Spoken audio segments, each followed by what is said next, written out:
Scott Holiday here, and welcome back to Plus 2 Wrestling. Before we get started, quick question for you. Is Toni Storm a time traveler?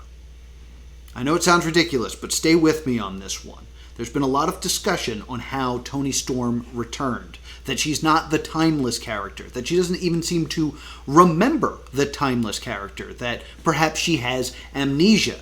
I don't think that's what's going on here. I think this Toni Storm doesn't know she is timeless yet. I believe this is Toni Storm Prime. She hasn't become timeless yet. And to become timeless, it's going to require actual time travel. And there's been a lot of debate of why would you bring back Toni Storm to have her wrestle on Rampage? Because that Toni Storm is a rookie. That Toni Storm has never wrestled on AEW. Heck, it's even possible that Toni Storm hasn't won the Mae Young Classic yet. This is the youngest, most inexperienced version of Toni Storm. She mentioned that she'd seen every episode of Dynamite, but doesn't really know who timeless Toni Storm is. Perhaps that's just someone she looks up to. She sees timeless and thinks, wow, that's a great wrestler, and doesn't identify that that is her because she hasn't traveled back in time yet to become her. I wanted to do a whole video on this, but we got bigger fish to fry because it is time to give away awards for the worst of the year. So let's climb up on my soapbox.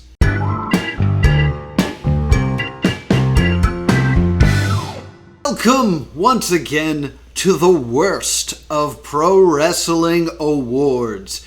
Every year, it seems like every wrestling pundit does their version of the worst of wrestling. Some people do it as a countdown. Some people do it as a retrospective timeline. Me, I like award shows. So I'm going to give out awards in different categories of the worst of the year. Usually I put out my best video first, but thought I'd mix it up this year. We'll start with the worst, and then we'll end on positivity at the end of the year. Just a reminder, these are my awards. I decided all the categories. I am the only committee, so this is my personal opinion. Feel free to yell at me about them in the comments down below. I'll also be very honest. I only really watch AEW week to week. When it comes to the WWE, I basically pop in for the PLEs and I watch the top 10 countdown of what happened on Raw and SmackDown each week. Don't really mess around much with NXT. Don't really mess around much with Japan. So this is going to flavor my views of things quite a bit. And with that out of the way, let's give away some awards. Worst storyline. There's been a lot of fantastic matches in AEW this year.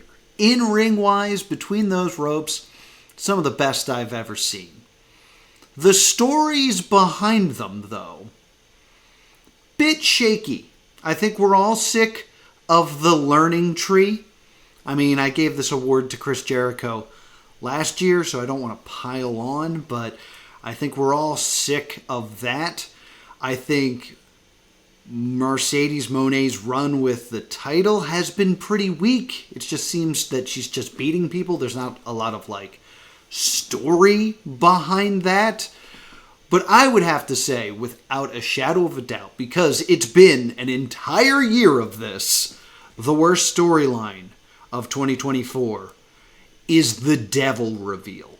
At World's End, we finally revealed who the Devil was, and it was Adam Cole. With the help of his good friend Roddy Strong, Wardlow, and the Kingdom, they had turned their backs on MJF and gave him what they felt he deserved.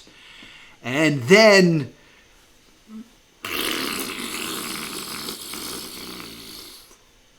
everyone was injured. Cole was out, MJF was out, so we just let it cool for a while. And then at Double or Nothing, which I was at, Adam Cole came out to yell at us And then babyface MJF returned, and one of the biggest pops of the night. I was there. I heard it. I was also screaming. MJF, our scumbag, had returned. And then he turned heel. And I liked how he turned heel. I liked the story of the people loved me, and then Ospreay showed up and stole the people from me. I was like, there's some interesting stuff here. And then Adam Cole came back as a babyface because MJF was a heel. And now we're just twisting everything to try really hard to make this make sense. It would have been better at this point if both of them came back and said, oh, the other one's dead to me.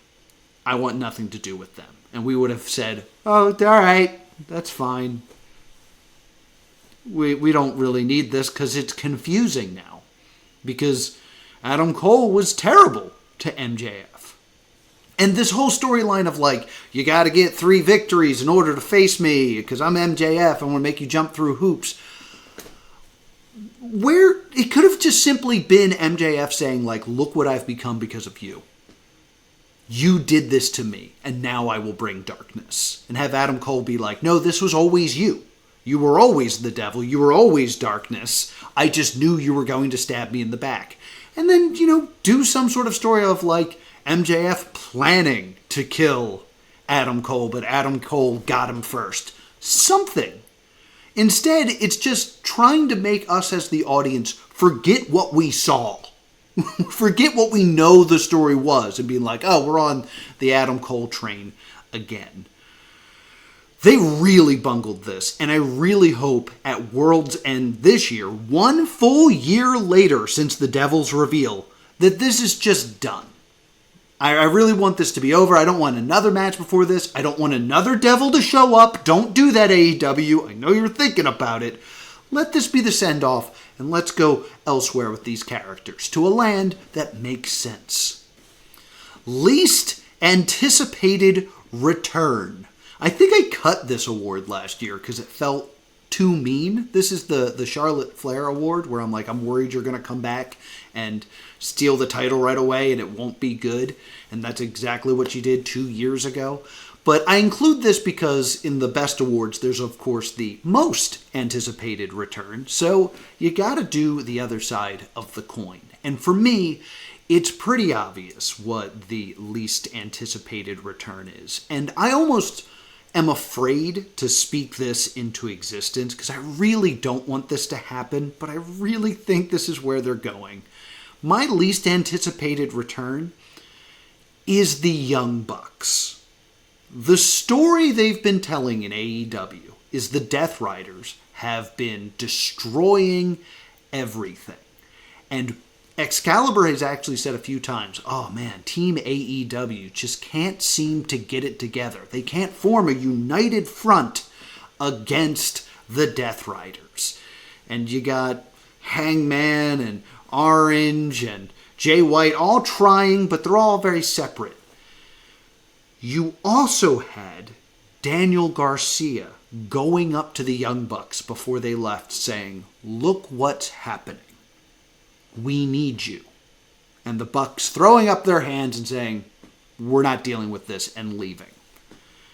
If the story AEW ends up telling is all of this great talent that people like Jay White, Hangman, Orange Cassidy, Daniel Garcia, Private Party, that they can't get the job done, and then the Young Bucks come back as babyfaces to save AEW, I'm gonna be furious. The AEW needs to build new stars. If that's what they do, the Young Bucks will have effectively buried their entire roster because no one could stand up to the Death Riders except for the Young Bucks. I'm so afraid this is going to happen. Please don't let this happen because right now, Young Bucks, I am not anticipating your return. Worst return. Unlike previous years, we didn't have like a big belly flop return in terms of professional wrestling. I think we all thought it was going to be Shane. Shane won last year. I really thought Shane might show up in AEW and steal this award and go back to back. But we didn't have anything like really big mainstream-wise that was just, man, this person shouldn't be here. This person shouldn't be in the ring anymore. So I'm actually going to go to the indies. Because after being gone for 4 years, did you know that this year the Velveteen Dream returned? Velveteen Dream does not need to be in professional wrestling. I know people like to talk about forgiveness, but some things need to be pushed out of the wrestling business. The Velveteen Dream's return for me is easily the worst return of the year. And I'll just leave it at that.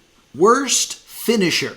Now, I always clarify this every year. Worst finisher means the finisher that was really bad that kind of came into existence this year. It's not the worst finisher of all time. It's the 2024 worst finisher. And I didn't really know what to do with this one. I was going to, just because I give this away every year, give it to Ricochet and the Spirit Gun. I don't really dislike the Spirit Gun. I like Yu Yu Hakusho. But in the end, it's being used kind of to build to something with Ospreay. And the one thing I said when Ricochet came to AEW was, God, I hope they don't just pigeonhole him against Ospreay forever. And the fact that his finisher is just a take on Ospreay's finisher means that's exactly what's happening. So I'm not a big fan of the Spirit Gun. I hope that it leads to a match with Ospreay and then he gets rid of it or something along those lines. Because I get the storytelling you can do, but in the long term of his career in AEW, I don't want him forever chained to Will Ospreay. So I was going to give it to Ricochet. But then I saw whatever it is Joaquin Wilde is doing as a finisher. With it, like, it's a double upward kick. Like, it looks like he's taking his opponent and he wants to do that circus trick where you lay on your back and you spin like a box on your feet. But instead he just pops you up and then kicks you. Brings to the table with that. Joaquin Wilde with the wild thing. Loomis looks out of it. That's gotta be it. 2. I can't believe he's using that as a finisher. I didn't think he was, but it was listed as a finisher in the video game. So I was like, oh, I guess that's... Ooh. That's bad. Worst non-wrestler. So this one I actually struggled with quite a bit. I feel like there had been no real egregious actions as someone who is a non-wrestler. I thought, for the most part, backstage interviews have been pretty good. I think referees have been behaving themselves and doing a pretty good job. There's a couple wrestling pundits I guess I could have gone after, but when it came down to it, there is one that kind of rubs me the wrong way. I wanted to give NXT one more try, and I just can't stand the commentary of Booker T. Booker T, I'm sure, is doing great as a non-wrestler. He's got his own company. Reality of Wrestling's good. All that stuff. But as an NXT commentator, like, the number of just biffed lines is insane. And I only watched like a few episodes. And I was just like, Booker T, what are you talking about? And he does the thing that I hate most in commentary, is he tries to talk during other people's promos. Like, I understand the, like, whoop that trick. Oh, yeah, whoop that trick. I like it. I find that annoying, but I get why he's doing that. But there's nothing worse to me than when wrestlers are cutting a promo in the ring, or they're trying to listen to what they have to say, and Booker T's like, oh, wow, listen to that. It's like, I'm trying, but you're talking. Don't do that. I know you're a legend. You're a Hall of Famer. But you are the worst non-wrestler of 2024. Most overrated. So last year, I thought I was being pretty controversial. And I gave this award to Kenny Omega versus Will Ospreay. Because I thought as a match it was fine, it was just overrated. And I think I'm going to be more controversial this year. Remember, I include Overrated for two reasons. One, because I give an award for Underrated in the best of the year. And two, I'm not saying that this is bad. I'm saying that it's receiving more love than I think it deserves. It's not that it's bad, it's just it's not at the level that people are holding it. This year, my most overrated award goes to WrestleMania 40. Now stay with me here. I will admit that WrestleMania was not my favorite event. I didn't go, but it was in Philadelphia, which is my stomping grounds, which meant I was booked all over the place. So when I went and sat down to watch WrestleMania, I was a little tired. A little wrestled out, a little cranky. So I didn't really enjoy it. So I went back and I watched it again because so many people talked about how great WrestleMania was this year. And in watching it again, it's fine. Like, I understand that there's a lot of great moments in it. There's a lot of really good moments. We get, Sammy capturing the Intercontinental title from Gunther. We get the cash-in on Drew McIntyre. And, of course, we have Cody finishing the story.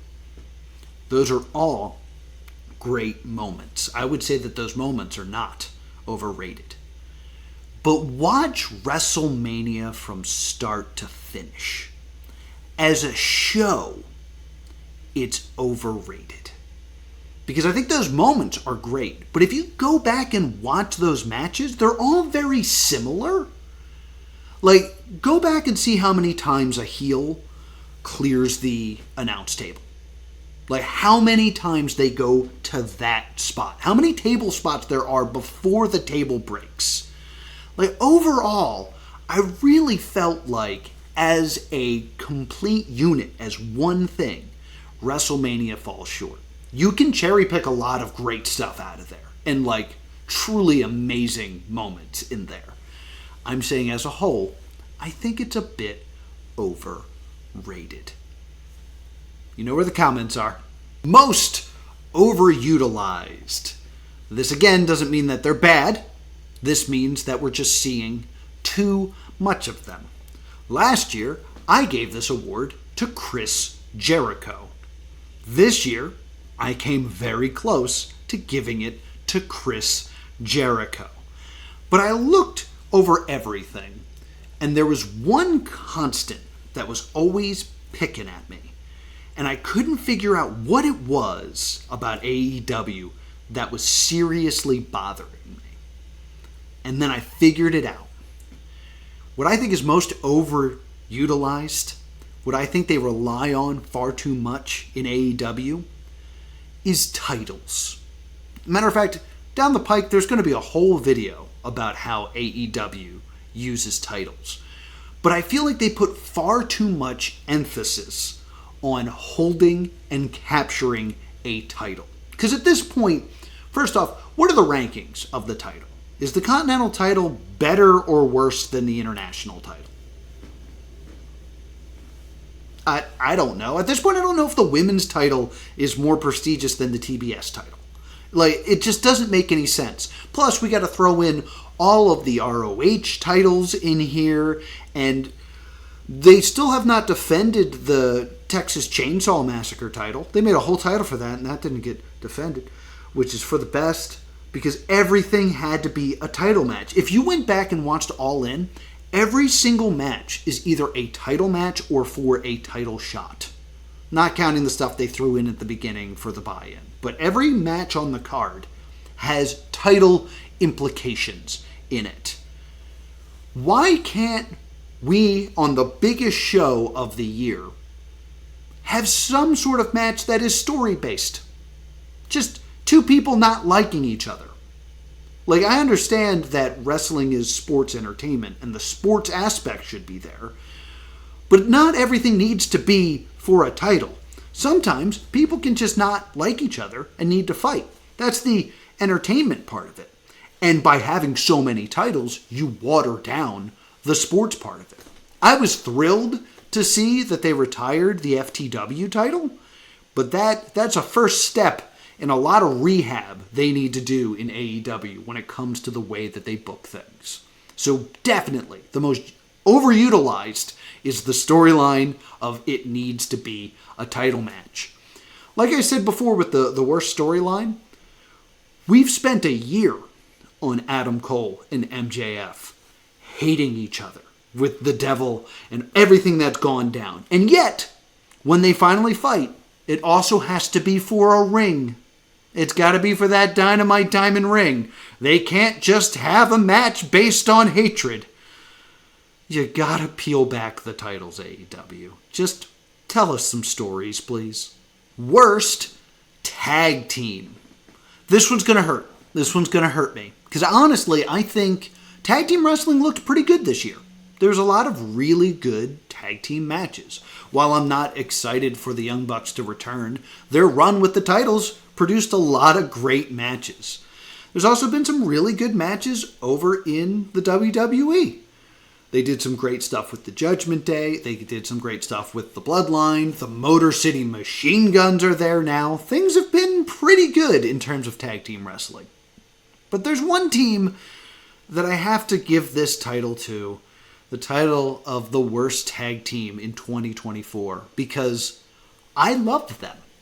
I loved this team.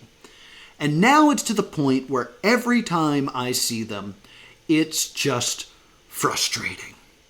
And it's been this way for quite some time. In my opinion, the worst tag team in wrestling right now is the OC. Luke Gallows and Carl Anderson are a great team. Then why can't we seem to do anything with them?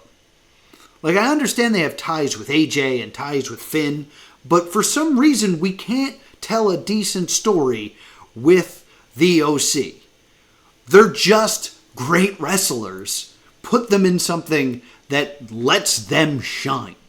Like, it should be a dream match to have the OC versus the Motor City Machine Guns. And no one's even thinking about that. Like, if I told you to list all the teams you want to see fight the Motor City Machine Guns, you'd probably have, like, Alpha Academy before the OC. Because the OC has been down in NXT making new tag teams look really good and losing feuds down there. At this point, I think we should break them up. I think it's time for these two to go their separate ways. Because personally, I love Carl Anderson. I think the Machine Gun is great. And I want to see him do more. I think if you threw him in Raw's Intercontinental title division and let him have matches with like Braun Breaker, Ludwig Kaiser, Jey Uso, Pete Dunne, I think you can do some really nice stuff with Carl Anderson. So I'm going to give them the award for worst tag team because I want better for them. And they can't seem to do that as a team. So let's break them up and let's do something good with the OC. And now, let's take a break from the negativity. Let's take a break from the awards and let's plug in. This very Saturday, December 21st, in Atlantic City, New Jersey, at the ACX1 Arena, it is the return of Combat Zone Wrestling's Cage of Death. It's going to be a fantastic time, and you can still get tickets. You can still be there. Just head on over to czwrestling.com and get your tickets now. And if you can't make it to Atlantic City, you can watch live on independentwrestling.tv. Some amazing matches inside the Cage of Death. You will see the winner of the Tournament of Death, Mickey Knuckles, face Judge Joe Dredd. Aaron Ash defends the CZW World Heavyweight Championship against the Prince of Camden, Deshaun Pratt, and the winner of Best of the Best, Kenta. And we also have the return to CZW of this man. December 21st, Cage of Death, Nick fucking Gage, MDK. It's gonna be in the motherfucking house. You already know what the fuck it is. It's MDK, Nick fucking Gage, and CZW all fucking day. Worst event You know, looking back at every pay-per-view and premium live event of the year really made me realize that 2024 was a pretty good year for wrestling. Like, looking back, every show seemed to have something pretty good on it. And even the worst stuff on those events weren't enough to, like, sink the whole show. So, for the most part, this was really hard to do. So, I dug a little deeper. And I found it. I found the worst event of 2024. And for the first time, I'm giving this award not to one event, but technically to 4. Because the worst event in 2024 is Battle of the Belts. AEW had 4 Battle of the Belts, and they were all just kind of there. Like, nothing really important happened at any of them. You didn't see a lot of belts changing hands in this Battle of the Belts. And for a company that overutilizes title matches, you'd think something special would happen here, because they love putting titles on the line. But no, these were always just kind of like extra events that never felt important enough to watch.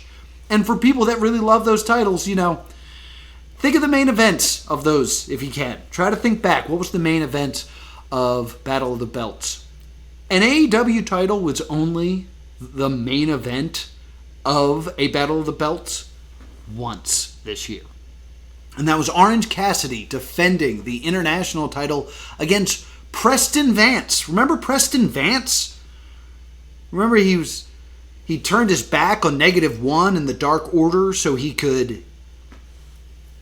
That was the only title in AEW that was defended at Battle of the Belts. You had the ROH Women's Championship defended in the main event of Battle of the Belts as Athena took on Red Velvet for the title.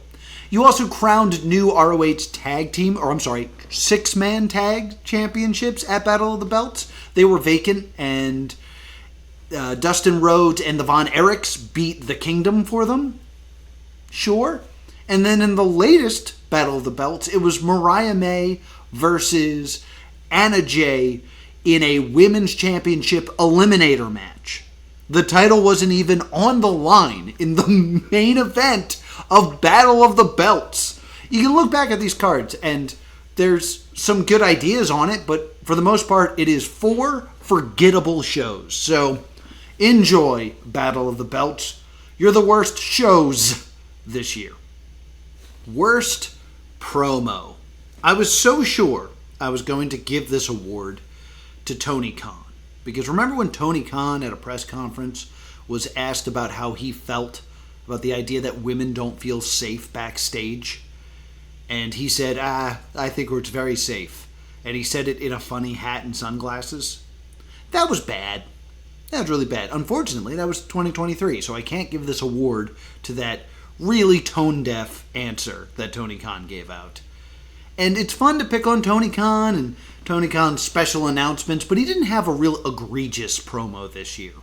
So I thought about giving it to Orange Cassidy and Chris Jericho when he dropped the pennies from heaven onto the car, but, you know, it wasn't the effect that people really wanted. Like, the car didn't seem destroyed, but it's Orange Cassidy. Like, part of it could be, it was a minor annoyance. Like, he didn't blow up the car. He scratched it a bunch with some coins while keeping his hands in his pockets. Plus, Kyle O'Reilly is priceless in that whole thing, so I don't want to give this award to that. So I spent some time, did some Googling, looked for something that was really egregious, and then it hit me like a ton of bricks. The worst promo of the year is the Young Bucks showing the CM Punk footage from Brawlin'. What was the point of this? This is not me asking a rhetorical question. I'm asking you right now, do you remember why the Young Bucks showed the footage of Jack Perry and CM Punk fighting backstage? It was to get one over on Punk because they felt like they were in the right and they wanted to win the moral battle against CM Punk. But I'm talking in kayfabe. What was the reason they showed this? What was the purpose of this promo? What were they promoting with that? They were promoting a match between the Young Bucks and FTR. The storyline reason the footage was shown because the Young Bucks felt like this altercation put them in a bad mindset, and that's why they lost it all in. And that's why they need to right the wrong and defeat FTR. This was shown a fight between a wrestler who is now contracted in the WWE and a wrestler who we had not seen for months at this point because they had been banished off to New Japan to be the scapegoat. This backstage altercation was meant to make us not like the Young Bucks and cheer for FTR.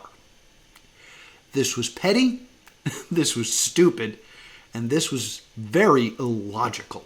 This was such a misstep in so many facets that the fact that they thought this was a good idea was crazy. At its core, this was a ratings grab. They wanted everyone to tune in because they were going to show the footage of CM Punk being evil. And it was basically what we were told it was.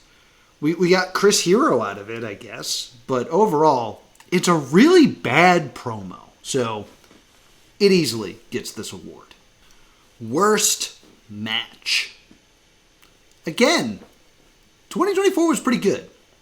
There was not a real just absolute fart in the world of professional wrestling, in my opinion. I didn't think there was like a really terrible match. There were some not great matches. And again, I don't like to look to Level Up or, Rampage or things like that. Wherever there's someone getting an opportunity, I don't really like to look at those matches because they're learning and it feels mean to pick on those people. I'm talking about two professional wrestlers getting spotlights that they have earned and dropping the ball. Those are the worst matches of the year, in my opinion. And there's a few you can look at. I think Bayley versus Nia Jax wasn't great. There was definitely some issues in that. The Hurricane Rana was weird. So that was definitely a contender. But overall, I think when it can't live up to that hype and it just really falls apart and just leaves a bad taste in your mouth, that's the worst match of the year. So I'm going to give it to Jimmy Uso versus Jey Uso.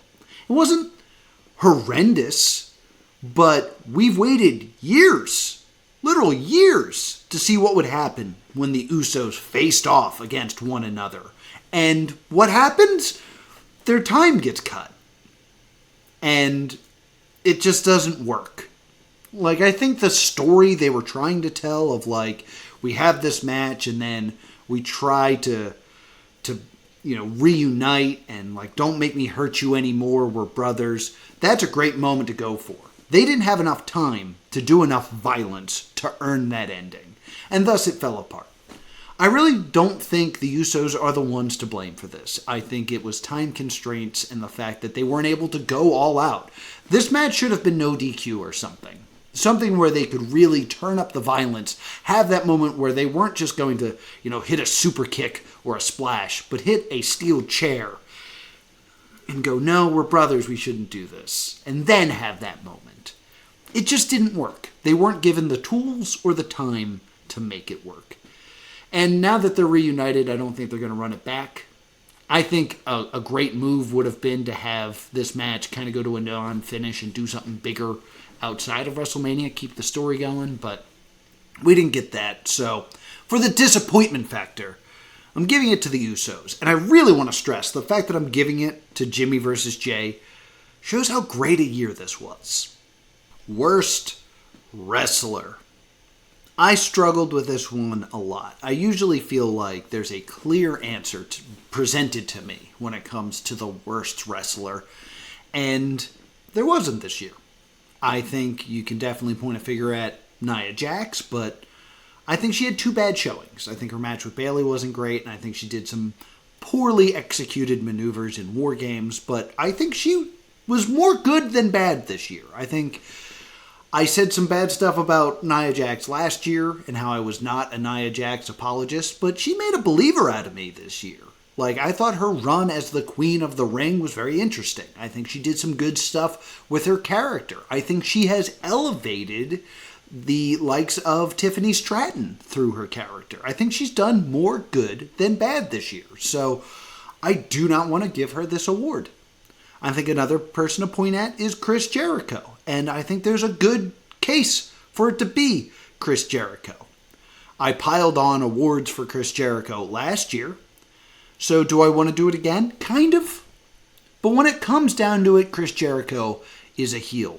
And people hate Chris Jericho. So he's doing his job right. Is it go-away heat? A little bit, for sure. But if we can take this and make a star out of someone, if we can take this absolute hatred and make stars out of people like Big Bill and the Bad Apple and whoever takes that title off of Chris Jericho. I gave the Ocho Run the award for worst storyline last year. If we can do something with the Nueve Run, where we make a star out of someone, or we elevate ROH with someone from ROH's past, coming back to capture that title and really elevate the company. I think everything that's happened with TV time is worth it. If it's terrible and he doesn't make stars out of anyone, I will come back and retroactively make him the worst wrestler of 2024. I promise. But until that happens, I'm going to let this play out and hope for the best and give this award to Pat McAfee. I think Pat McAfee is great. I found him very entertaining. That's why I was so confused after making him a legitimate threat, having him have a good match at WrestleMania, having him have a good showing against Adam Cole, having him show up in War Games, doing all this stuff to be like, Pat McAfee, he might not be a wrestler, but he's an athlete, and he can actually get it done. To turn him into a coward, to give a spot in the Royal Rumble away to Pat McAfee, who just runs away, it seemed out of character for him. It was definitely the worst year in professional wrestling for Pat McAfee. He ran away because he was scared of Braun Breaker and Omos. And I understand that that was probably supposed to be Brock Lesnar and would have made more sense if it was Brock Lesnar. But I think I would have rather had that be someone else in that spot. I think that would have been a fun spot for like a Byron Saxton. Or maybe even a Corey Graves. Because you had built Pat McAfee to be special. Someone that we wanted to see in the ring. He does a cool backflip. It's awesome. And he kind of tarnished that by having him be afraid of Braun Breaker. And almost not realize he was in the Royal Rumble. Like, it kind of hurt the prestigiousness of the Royal Rumble. Because everybody wants a spot in the Rumble. And he seemed confused he was in it.